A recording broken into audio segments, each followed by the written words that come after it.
आज की इस खास चर्चा में आपका स्वागत है। कभी सोचा है, वो भी एक दौर था जब फोन करने के लिए शहर में किसी खास बूथ तक जाना पड़ता था और कोई ऑपरेटर तार जोड़कर आपकी बात कराता था। हाँ, बिल्कुल। और आज देखिए, हमारी जेब में रखा छोटा सा डिवाइस पूरी दुनिया से जोड़ देता है। गजब का बदलाव है। आज हम टेलीफोन के इसी हैरत अंगेज सफर को खंगालने वाले हैं, उन पुरानी खड़खड़ाती लाइनों से लेकर आज के स्मार्टफोन तक। हाँ, ये सफर बहुत दिलचस्प रहा है। हमारे पास कुछ बड़े दिलचस्प स्रोत हैं। एक तो शुरुआती टेलीफोन के इतिहास और लंदन में उसे अपनाने की कहानी पर, दूसरा पुराने मैनुअल स्विच बोर्ड्स कैसे काम करते थे उस पर, तीसरा पीओटीएस और वीओआईपी तकनीक के फर्क पर, अच्छा। और आखिर में मोबाइल फोन की अलग अलग पीढ़ियों 1G से 5G और स्मार्टफोन के हमारी जिंदगी पर असर पर। काफी कुछ कवर करना है। तो तैयार हो जाइए, हम देखने वाले हैं कि कैसे ये तकनीक विकसित हुई और समाज ने इसे कैसे गले लगाया या इससे संघर्ष किया। हाँ हाँ, ये सिर्फ तकनीक की कहानी नहीं है। सही कहा, ये सिर्फ गैजेट्स की कहानी नहीं, ये हमारी आदतों, हमारे समाज और हमारी सोच के बदलने का भी आईना है। चलिए कहानी शुरू करते हैं प्लेन ओल्ड टेलीफोन सर्विस यानी पॉट्स से। सुनने में कितना पुराना लगता है, ये था क्या असल में? हाँ, नाम ही काफी कुछ बता देता है। पॉट्स मतलब आपका पारंपरिक लैंडलाइन फोन सिस्टम। अच्छा। इसमें आवाज एनालॉग सिग्नल के तौर पर सफर करती थी, वो भी तांबे के तारों के जोड़े, कॉपर ट्विस्टेड पेयर वायर्स जिसे कहते हैं, उनके जरिए। मतलब आवाज बिजली के सिग्नल में बदल जाती थी? हाँ बिल्कुल, आवाज को इलेक्ट्रिकल सिग्नल में बदला जाता था जो तारों से होकर दूसरी तरफ पहुंचता था। और ये सर्किट स्विचिंग पर आधारित था। इसका मतलब क्या हुआ आसान भाषा में? हाँ, सर्किट स्विचिंग। सोचिए जैसे आपके कॉल के लिए एक पूरी सड़क या रास्ता वो रिजर्व कर दिया जाता था। अच्छा, एक डेडिकेटेड लाइन। हाँ, जब आप कॉल करते थे तो आपके और जिसे आपने कॉल किया है उसके बीच एक समर्पित फिजिकल सर्किट या लाइन बन जाती थी। कॉल के दौरान ये लाइन सिर्फ आपकी बातचीत के लिए होती थी, चाहे आप बोल रहे हो या चुप हो। अच्छा, बैंडविड्थ वेस्ट होती होगी फिर तो। हाँ, उस लिहाज से देखें तो इसी पूरे नेटवर्क को पब्लिक स्विच्ड टेलीफोन नेटवर्क यानी PSTN कहते थे। वो वैश्विक जाल जो इन पुरानी लाइनों को आपस में जोड़ता था। और कॉल करने का तरीका भी वो आज जैसा नहीं था, ऑपरेटर की जरूरत पड़ती थी। बिल्कुल बिल्कुल। पुराने किस्सों से पता चलता है कि लोकल कॉल के लिए भी ऑपरेटर को नंबर बताना होता था। जैसे नंबर बताना पड़ता था, डायरेक्ट डायल नहीं? नहीं नहीं, जैसे ऑपरेटर मुझे 185 नंबर चाहिए। ऑपरेटर कहता 1 मिनट रुकिए। अच्छा। फिर वो आपकी लाइन के प्लग को उस जैक में लगाता जो 185 नंबर के लिए था। ऑपरेटर घंटी बजाने के लिए एक स्विच दबाता था। मतलब कॉल कनेक्ट करने का सारा कंट्रोल ऑपरेटर के हाथ में? हाँ जी बिल्कुल। आपकी तरफ घंटी सुनाई देती, दूसरी तरफ फोन बजता। ऑपरेटर को इंतजार करना पड़ता कि फोन उठे। जैसे ही दूसरी तरफ से फोन उठता, ऑपरेटर के बोर्ड पर एक लाइट जल जाती थी। तब वो स्विच को सामान्य मोड पर कर देता और आप बात कर पाते। और ये बात कि ऑपरेटर आपकी बातें सुन सकता था, ये तो कमाल है। हाँ, ये सुनने में अजीब लगता है पर सच है। मतलब अगर ऑपरेटर चाहे तो वो अपने स्विच को टॉक मोड में रखकर आपकी पूरी बातचीत सुन सकता था। बाप रे, प्राइवेसी का तो सवाल ही नहीं उठता था उस जमाने में। बिल्कुल नहीं। वाकई। और लंबी दूरी की कॉल्स तो और भी पेचीदा होती होंगी। बहुत ज्यादा लंबी दूरी की कॉल को कई शहरों या एक्सचेंज से गुजरना पड़ता था। हर जगह एक ऑपरेटर कॉल को अगले ऑपरेटर तक वो मैनुअली स्विच करता था। अच्छा। इसी जोड़ तोड़ की वजह से लंबी दूरी की कॉल बहुत महंगी पड़ती थी। समझ में आता है। दिलचस्प बात यह भी है, जैसा एक शोध बताता है, कि शुरुआत में बेल टेलीफोन कंपनी को यह चिंता थी कि लोगों को सिर्फ एक नंबर से पहचाना जाना शायद पसंद ना आए। क्या बात है, उन्हें लग रहा था कि लोग अपनी पहचान खो देंगे। हाँ, कुछ ऐसा ही कि सिर्फ एक नंबर बन के रह जाना बुरा लग सकता है। यानी शुरुआत में पहचान नंबर से ज्यादा अहम थी। लेकिन ऐसा तो नहीं था कि फोन आया और सबने खुशी खुशी अपना लिया, है ना? नहीं, बिल्कुल नहीं। लंदन जैसे बड़े शहर में भी दिक्कतें आई। हाँ, एक शोध अध्ययन साफ दिखाता है कि टेलीफोन का विकास काफी धीमा और संघर्ष भरा था। शुरू में ये सिर्फ अमीरों या बड़े व्यापारियों की चीज थी, एक एलीट तकनीक। तो आम लोगों के लिए नहीं थी शुरू में? नहीं, कंपनियों ने इसे मुख्य रूप से व्यापार में काम आने वाली मशीन की तरह बेचा। अच्छा, तो विज्ञापन भी वैसे होते होंगे? हाँ, विज्ञापन ज्यादातर व्यवसायों को लुभाने के लिए थे। जैसे नेशनल टेलीफोन कंपनी NTC के विज्ञापन इसे समय और स्थान को मिटाने वाला बताते थे। मतलब व्यापार के लिए समय और पैसा बचाने वाला, इकोनोमाइजर। इसे आधुनिकता का प्रतीक, इमरजेंसी में मददगार, मेहनत बचाने वाला, लेबर सेवर, और यहाँ तक कि घर के कामकाज संभालने में सहायक बताया गया। लेकिन दोस्तों या परिवार से गपशप करने का जिक्र नहीं। नहीं, बिल्कुल नहीं। उसके लिए इसके इस्तेमाल का कोई जिक्र नहीं था विज्ञापनों में। इसे मूलतः एक बेहतर टेलीग्राफ ही समझा गया और कानूनी तौर पर भी टेलीग्राफ एक्ट के तहत ही रखा गया था। बेहतर टेलीग्राफ। और वो हवा में लटकते तारों का जाल, वो तो शहरों का पूरा हुलिया ही बदल देता होगा। उसे लगाना भी आसान नहीं रहा होगा। वो एक बहुत बड़ा सिरदर्द था, बिल्कुल। अध्ययन बताता है कि निजी टेलीफोन कंपनियों के पास सड़कों के नीचे तार बिछाने या खंबे गाड़ने के कानूनी अधिकार, उस स्टैट्यूटरी रिलीफ फोर्स, आसानी से नहीं मिलते थे। तो फिर कैसे लगाते थे तार? ये होंगी। हाँ, कई दिक्कतें खड़ी हुई। तार गिरने से दुर्घटनाएं हुई। लोगों ने शिकायत की कि तारों के जाल से शहर बदसूरत लग रहा है। जमीन मालिकों और कंपनियों के बीच लगातार झगड़े होते थे। टेलीफोन नेटवर्क कैसे बिछेगा, ये सार्वजनिक बहस का एक बड़ा मुद्दा बन गया था। अच्छा। ये साफ दिखाता है कि कोई भी नई तकनीक सिर्फ अपनी खूबियों की वजह से नहीं अपनाई जाती। मतलब तकनीक को स्वीकार करने में सामाजिक समझौते, अलग-अलग गुटों के हित, जैसे निजी कंपनियां बनाम सरकारी संस्थाएं बनाम आम नागरिक, और यहाँ तक कि उस समय की सोच, आइडियोलॉजी का भी बड़ा हाथ होता है। आपने सही पकड़ा, बिल्कुल। एनटीसी जैसी निजी कंपनियों और स्थानीय प्रशासन या पोस्ट ऑफिस के बीच इस बात पर लगातार खींचतान चलती रही कि नियंत्रण किसके पास हो, लागत कौन उठाए और जनता का भला किसमें है। इन्हीं सब वजहों से ब्रिटेन में टेलीफोन अपनाने की रफ्तार अमेरिका के मुकाबले शुरू में काफी धीमी रही। तो जमा एक तरफ ये सामाजिक और ढांचागत चुनौतियां थीं, वहीं दूसरी तरफ तकनीक अंदर ही अंदर बदल रही थी, और अगला बड़ा बदलाव आया इंटरनेट के साथ VoIP के रूप में।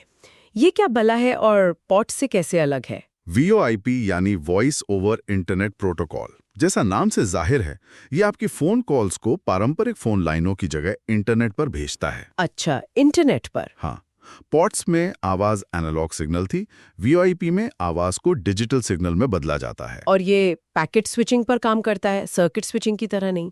इसे थोड़ा और समझाएंगे? हाँ, यही मुख्य अंतर है। याद है, पॉट्स में पूरी सड़क, मतलब सर्किट, सिर्फ आपकी कॉल के लिए रिजर्व रहती थी। हाँ। VoIP में ऐसा नहीं होता। आपकी आवाज के डिजिटल सिग्नल को छोटे छोटे टुकड़ों या पैकेट्स में तोड़ दिया जाता है। अच्छा।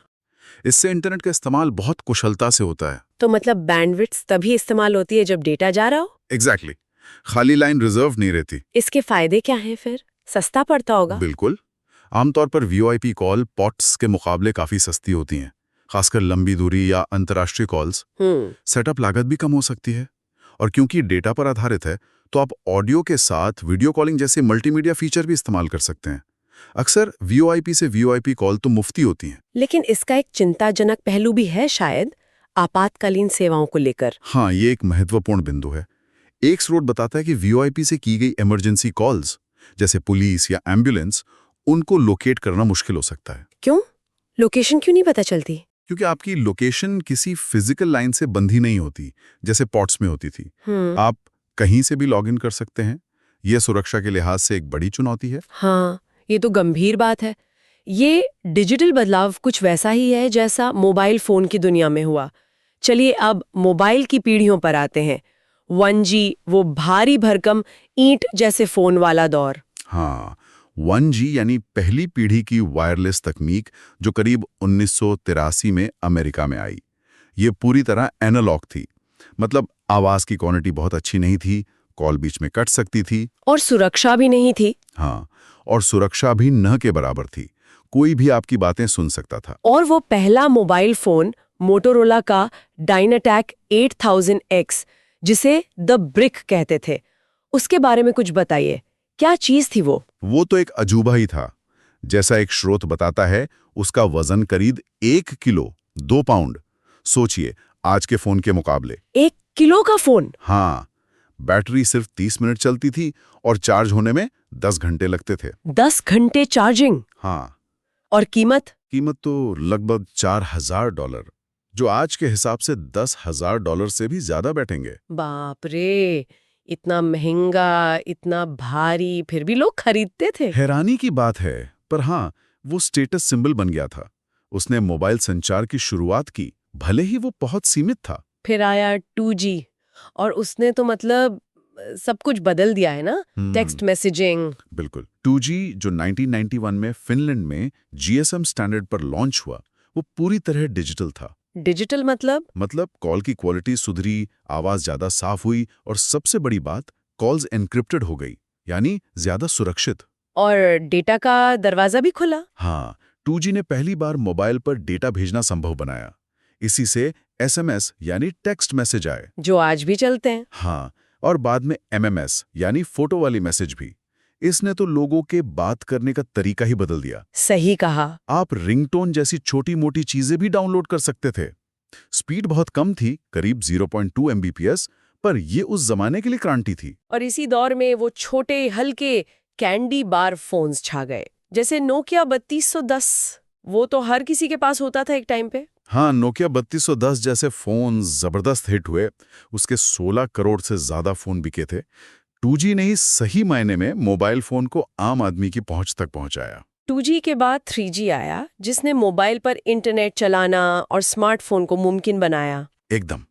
3G जो 2001 के आसपास आया, उसने स्पीड को काफी बढ़ाया, शुरुआत में करीब 2 MBPS तक। 2 MBPS आज तो मजाक लगता है। हाँ, पर तब के लिए बहुत था। इसने मोबाइल पर ठीक-ठाक वेब ब्राउजिंग, मतलब शुरू में बेसिक वेबसाइट्स, और म्यूजिक स्ट्रीमिंग को हकीकत बनाया। और पहले स्मार्टफोन भी इसी दौर की देन है। हाँ, 3G के साथ ही असली स्मार्टफोन का जन्म हुआ। जैसे 2002 में ब्लैकबेरी 5810 आया। उसमें ईमेल, कैलेंडर, वेब ब्राउजर सब था। हाँ, ब्लैकबेरी तो बहुत चला था। बिल्कुल। हालांकि कॉल के लिए हेडसेट चाहिए था उसमें। और फिर 2007 में पहला आईफोन और 2008 में आईफोन 3G आए, जिन्होंने टच स्क्रीन और ऐप्स के साथ स्मार्टफोन मार्केट में तहलका मचा दिया। हाँ, आईफोन ने तो सब बदल दिया। और फिर आया 4G, जिसकी बदौलत आज हम आसानी से वीडियो कॉल और स्ट्रीमिंग कर पाते हैं। हाँ, आपने सही पकड़ा। 4G जो करीब 2009 में शुरू हुआ, उसने वो सब मुमकिन किया जो आज हम मोबाइल पर नॉर्मली करते हैं। हाई क्वालिटी वीडियो स्ट्रीमिंग, तेज web surfing, HD video calling, online games खेलना। 4G की स्पीड तो लगातार बढ़ती ही गई है। हाँ, शुरुआत में LTE लॉन्ग टर्म एवोल्यूशन को ही 4G कहा गया, क्योंकि असली 4G स्टैंडर्ड की स्पीड हासिल करना मुश्किल था। लेकिन धीरे धीरे स्पीड बढ़ती गई। मिसाल के तौर पर कनाडा में 2020 में औसत 4G स्पीड 55 MBPS से ज्यादा थी। इस दौर में आईफोन 6 और सैमसंग गैलेक्सी S4 जैसे फोन सुपर हिट रहे, करोड़ों की संख्या में बिके। और अब हम 5G के दौर में हैं। ये सिर्फ स्पीड बढ़ाने के बारे में है या कुछ और भी है इसमें? 5G जो 2019 से शुरू हुआ, वो सिर्फ तेज स्पीड जो गीगाबिट्स प्रति सेकंड तक जा सकती है ही नहीं देता। इसकी दो और बड़ी खासियतें हैं। बहुत कम लेटेंसी मतलब सिग्नल भेजने और जवाब मिलने में लगने वाला समय बहुत कम, रिस्पॉन्स टाइम। अच्छा। और दूसरी खासियत है एक साथ बहुत सारे डिवाइस को संभालने की क्षमता। इसका मतलब ये भविष्य की तकनीकों के लिए जरूरी है, जैसे IoT वगैरह। बिल्कुल।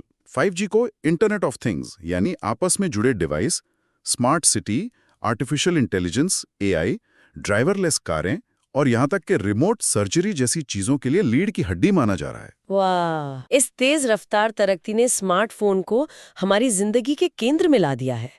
इसका असर व्यापार पर कैसा रहा है? जबरदस्त रहा होगा। जबरदस्त असर पड़ा है। जैसा एक इवेंट रिपोर्ट बताती है, स्मार्टफोन ने कंपनियों के काम करने का तरीका ही बदल दिया। ऐप्स और सॉफ्टवेयर ने टीम के बीच तालमेल और काम को आसान बना दिया है। हाँ, अब तो सब कुछ ऐप पर है। बिल्कुल। एक पूरी ऐप इकोनॉमी खड़ी हो गई है। अकेले भारत में ही ऐप डेवलपमेंट ने लाखों नौकरियां दी हैं। और अब AI इंटीग्रेशन के साथ फोन और भी स्मार्ट हो गए हैं। बेहतर डेटा विश्लेषण, टारगेटेड मार्केटिंग, ग्राहक सेवा, सब कुछ फोन से हो रहा है। शिक्षा में भी इसकी भूमिका बहुत बढ़ गई है, खासकर कोरोना महामारी के समय तो। हाँ, महामारी के दौरान तो स्मार्टफोन जैसे वरदान साबित हुए, ऑनलाइन क्लास का मुख्य जरिया बन गए। सही बात है। ये जानकारी खोजने, रिसर्च करने के लिए बेहतरीन टूल हैं और कई लर्निंग ऐप्स ने सीखने को ज्यादा दिलचस्प और आसान बनाया है। लेकिन कुछ चिंताएं भी तो हैं, पढ़ाई पर असर को लेकर, जैसे फोकस कम होना। बिल्कुल है। कुछ स्टडीज इशारा करती हैं कि फोन का बहुत ज्यादा इस्तेमाल, खासकर बच्चों में, ध्यान लगाने की क्षमता, कंसंट्रेशन और गहराई से सोचने, क्रिटिकल थिंकिंग की आदत को कम कर सकता है। लेकिन दूसरी तरफ ये छात्रों को आपस में जुड़ने और मिलकर सीखने का मौका भी देते हैं। संतुलन साधना जरूरी है। और मनोवैज्ञानिक असर, फोन की लत एक बड़ी समस्या बनती जा रही है ना? निश्चित रूप से स्मार्टफोन की लत चिंता, बेचैनी, अकेलेपन जैसी भावनाओं को बढ़ा सकती है और गंभीर मामलों में मानसिक स्वास्थ्य पर बुरा असर डाल सकती है। और ऑनलाइन खतरे भी तो है। हाँ बिल्कुल, ऑनलाइन दुनिया के अपने खतरे हैं। गलत जानकारी फैलाना, साइबर बुलिंग, फिशिंग यानी धोखे से जानकारी चुराना, पहचान की चोरी, रिश्तों में भी गलतफहमी और अविश्वास पैदा हो सकता है। तो क्या सब नकारात्मक ही है या कुछ पॉजिटिव भी है? नहीं, ऐसा नहीं है। समझदारी से इस्तेमाल करें तो स्मार्टफोन ज्ञान बढ़ाने, नई चीजें सीखने और अपनी रचनात्मकता, क्रिएटिविटी को पंख देने का एक शानदार जरिया है। कलाकारों, लेखकों, सीखने वालों के लिए ये एक खजाना हो सकता है। और समाज पर इसका क्या असर देखते हैं? इसने हमें जोड़ा है या तोड़ा है, या दोनों? ये दोधारी तलवार है, सही कहा आपने। एक तरफ स्मार्टफोन ने लोगों को जोड़ना, नेटवर्क बनाना, जानकारी फैलाना बहुत आसान कर दिया है। हाँ, वो तो है। दुनिया भर में लोगों ने सामाजिक बदलाव लाने, जागरूकता फैलाने के लिए इसका इस्तेमाल किया है। दूसरी तरफ इसी आसानी से नफरत फैलाना, अफवाहें उड़ाना, ऑनलाइन बदमाशी करना और समाज में ध्रुवीकरण बढ़ाना भी संभव हो गया है। यहाँ भी जिम्मेदार इस्तेमाल ही कुंजी है। वाकई, अगर हम शुरुआती टेलीफोन की धीमी, विवादों से भरी शुरुआत को देखें तो स्मार्टफोन का असर कितना तेज और कितना गहरा रहा है। बिल्कुल, टेलीफोन को समाज का हिस्सा बनने में दशकों लग गए।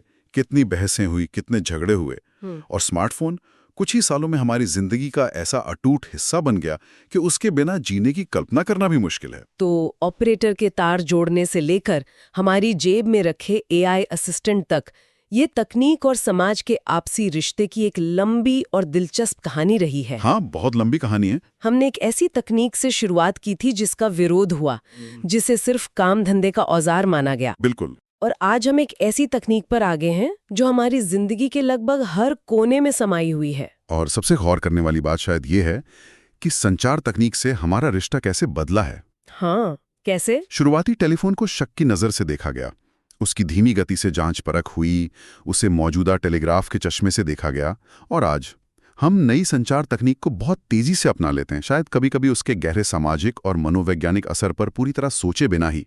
ये बात तो है, हम सोचते नहीं कि इसका असर क्या होगा। याद है वो बात कि बेल टेलीफोन कंपनी को चिंता थी कि लोग सिर्फ एक नंबर बनकर रह जाएंगे। हाँ, मुझे याद है। आज हमारी डिजिटल पहचान उस फोन नंबर से कहीं ज्यादा जटिल है। हमारी तस्वीरें, हमारी लोकेशन, हमारी पसंद नापसंद, सब कुछ। फिर भी हम स्मार्टफोन के जरिए ये सारा डेटा कितनी आसानी से ऑनलाइन साझा कर देते हैं। ये वाकई सोचने पर मजबूर करता है। क्या हम सिर्फ डेटा पॉइंट बनकर इतने सहज हो गए हैं? कहाँ तो पहले एक नंबर कहलाने में भी हिचक थी। हाँ। और कहाँ आज हम अपनी जिंदगी का इतना बड़ा हिस्सा डेटा के रूप में सौंप रहे हैं। और भविष्य के लिए इसका क्या मतलब है? आप इस पर क्या सोचते हैं? इस सवाल के साथ आपको छोड़े जाते हैं। हाँ, ये सोचने लायक सवाल है। अगली बार फिर मिलेंगे किसी और विषय की ऐसी ही गहरी पड़ताल के साथ।